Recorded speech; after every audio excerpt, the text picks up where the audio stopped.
शिरोळे येथील राजाराम प्राथमिक शाळेमधील विद्यार्थी-विद्यार्थिनींनी स्वतः आणलेल्या भाज्यांची विक्री शाळेतील पटांगणावर केली। यावेळी भाजी घ्या भाजी अशी आरोळी देत त्यांनी आठवडी बाजार भरवला होता। यावेळी विद्यार्थ्यांनी पालेभाजी, फळभाजी अशा विविध प्रकारचे कडधान्य विक्रीसाठी आणले होते।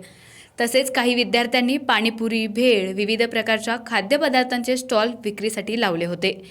यावेळी पालकांनी विद्यार्थ्यांकडून भाज्या खरेदी करून विद्यार्थ्यांचं कौतुक केलं। या उपक्रमातून विद्यार्थ्यांना खरेदी विक्रीचं ज्ञान व्हावे आणि त्यांना बाजार कसा करावा किंवा कशी खरेदी करावी, विक्री कशी करावी, पैशांची बचत कशी करावी याचं ज्ञान मिळावं म्हणून हा आम्ही उपक्रम राबवलेला आहे। या उपक्रमात बहुतेक सगळ्या 100% विद्यार्थ्यांनी भाग घेतलेला आहे। काही मुलांनी पाणीपुरीची गाडी केलेले आहेत, काहींनी भाज्या आणलेल्या आहेत, काहींनी शेंगदाण्याची पॅकेट करून आणलेले आहेत, पालक पण त्यांच्यासोबत आहेत त्यांना मदतीसाठी। अशा प्रकारे हा उपक्रम अतिशय उत्साहात आमच्या शाळेत सुरू आहे। यावेळी मुख्याध्यापिका नीता चव्हाण, सुनंदा पाटील, त्रिशला वेळगुडे, मीनाक्षी हेगाना, सनी सुतार, विद्यार्थी आणि पालक उपस्थित होते।